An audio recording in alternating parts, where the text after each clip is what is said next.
പിതാവിന്റെയും പുത്രന്റെയും പരിശുദ്ധാത്മാവിന്റെയും നാമത്തിൽ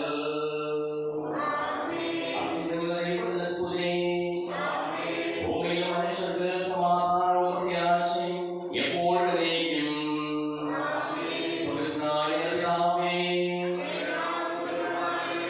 അങ്ങനെ രാജ്യം വരണമേ. അങ്ങ് പരിശുദ്ധൻ പരിശുദ്ധൻ പരിശുദ്ധൻ സ്വർഗ്ഗസ്ഥനായ പിതാവേ, അങ്ങയുടെ മഹത്വത്താൽ സ്വർഗ്ഗവും ഭൂമിയും നിറഞ്ഞിരിക്കുന്നു. മാലാഖമാരും മനുഷ്യരും അങ്ങ് പരിശുദ്ധൻ പരിശുദ്ധൻ പരിശുദ്ധൻ എന്ന് ഘോഷിക്കുന്നു.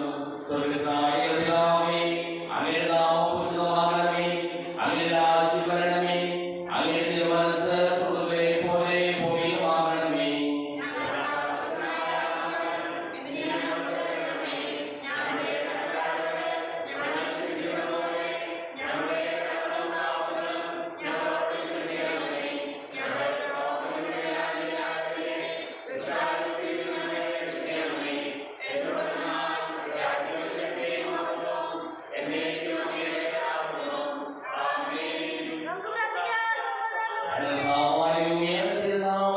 വിശ്വസിക്കുന്നതിനും ആ വിശ്വാസം ഏറ്റവും ആത്മാർത്ഥതയോടുകൂടി ഏറ്റുപറയുന്നതിനും ഞങ്ങളെ നീ അനുഗ്രഹിക്കണമേ. സർവ്വതിനെയും നാഥായിലേക്കും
എല്ലാ സഹായങ്ങൾക്കും അനുഗ്രഹങ്ങൾക്കും ഞങ്ങൾ പറയുന്നു. സകലത്തെയും നാഥായിലേക്കും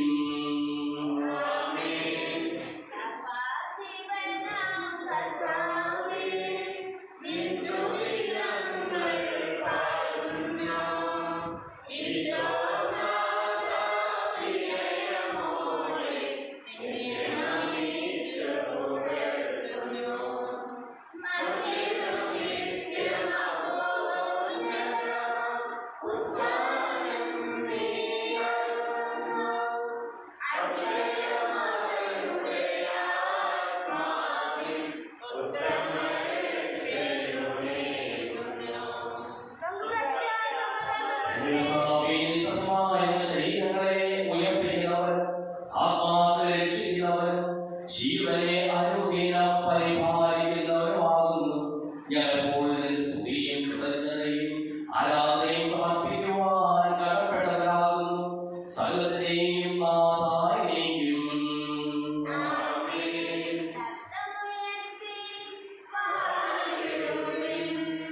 സർവരും ഒന്നായി പാടിടുവിൻ.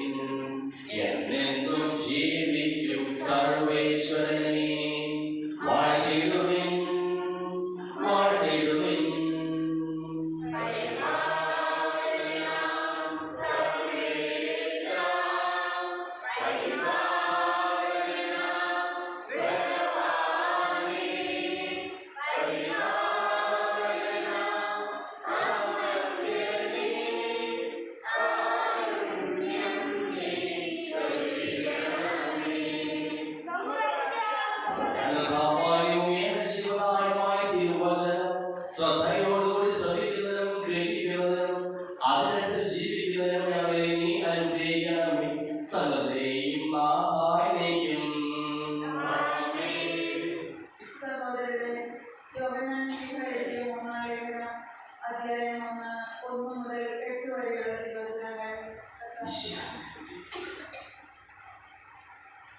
അഭിവാദനം.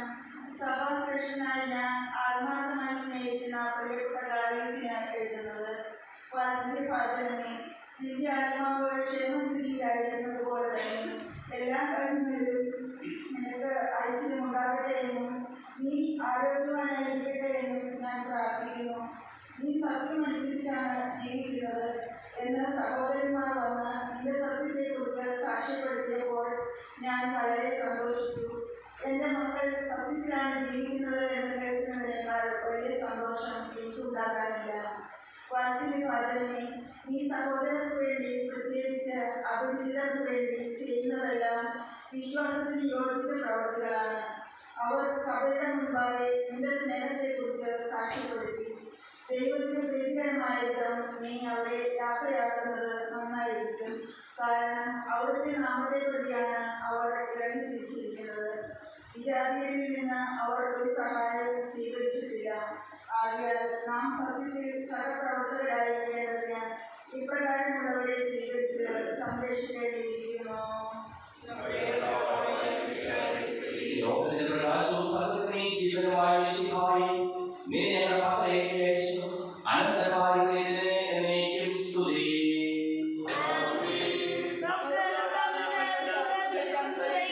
സമാധാനം നിങ്ങളോടുകൂടെ. വിശുദ്ധമത്തായി ലൂക്കാ അറിയിച്ചുകൊണ്ട മിശിഹായുടെ പരിശുദ്ധ സുവിശേഷം 13-10 മുതലുള്ള തിരുവചനങ്ങൾ. സ്വന്തമെന്ന ചിന്തയുണ്ടാകുമ്പോഴാണ് മറ്റുള്ളവരുടെ ആവശ്യങ്ങളും അവസ്ഥകളും എന്റെ കൂടിയായി തീരുക. ഒരു സാപത്തിൽ യേശു ഒരു സിനഗോഗിൽ പഠിപ്പിച്ചുകൊണ്ടിരുന്നു. 18 വർഷമായി ഒരു ആത്മാവ് ബാധിച്ച് രോഗിണിയായി നിവർന്നു നിൽക്കുവാൻ സാധിക്കാതില്ല കൂലിപ്പോയ ഒരുവൾ അവിടെ ഉണ്ടായിരുന്നു. യേശു അവളെ കണ്ടപ്പോൾ അടുത്ത് വിളിച്ചു പറഞ്ഞു, സ്ത്രീയെ, നീ ലോകത്തിൽ നീ മോചിപ്പിക്കപ്പെട്ടിരിക്കുന്നു. അവൻ അവളുടെ മേൽ കൈകൾ വെച്ചു. തൽക്ഷണം അവൾ നിവർന്നു നിൽക്കുകയും ദൈവത്തെ സ്തുതിക്കുകയും ചെയ്തു. യേശു സാപത്തിൽ രോഗം സുഖപ്പെടുത്തിയതിൽ ഉപേക്ഷിച്ച് സിനഗോഗ് അധികാരി ജനങ്ങളോട് പറഞ്ഞു, ജോലി ചെയ്യാവുന്ന 6 ദിവസങ്ങളുണ്ട്. ആ ദിവസങ്ങളിൽ വന്ന് രോഗശാന്തി നേടിക്കൊള്ളുക. സാപത്ത് ദിവസം പാടില്ല. അപ്പോൾ കർത്താവ് പറഞ്ഞു, കപടനാട്യക്കാരെ, നിങ്ങൾ ഓരോരുത്തരും സാപത്തിൽ കാളയും കഴുതയും തൊഴുത്തിൽ നയിച്ച് വെള്ളം കുടിപ്പിക്കുവാൻ കൊണ്ടുപോകുന്നില്ലേ? 18 വർഷം സത്താൻ ഗ്രഹിച്ചവളായിരുന്നു അപരാധത്തെയും മകളെ സാപത്ത് ദിവസം ഐശ്വര്യപ്പെടുത്തിയിരിക്കുന്നു. ഇതുകൊണ്ട് ഇത് കേട്ട് അവർ പ്രതിയോഗികളെല്ലാം ലജ്ജിതരായി. എന്നാൽ ജനക്കൂട്ടം മുഴുവൻ അവർ ചെയ്തിരുന്ന മഹനീയ കാര്യങ്ങളെ കുറിച്ച് സന്തോഷിച്ചു.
അങ്ങനെ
ഞങ്ങൾ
പരിശുദ്ധാത്മാവിന്റെ സഹവാസവും നാം എല്ലാവരോടും കൂടെ ഉണ്ടായിരിക്കട്ടെ, ഇപ്പോഴും എപ്പോഴും എന്നേക്കും.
നമ്മെ ജീവിതം അവിടെ നമ്മളെല്ലാവരും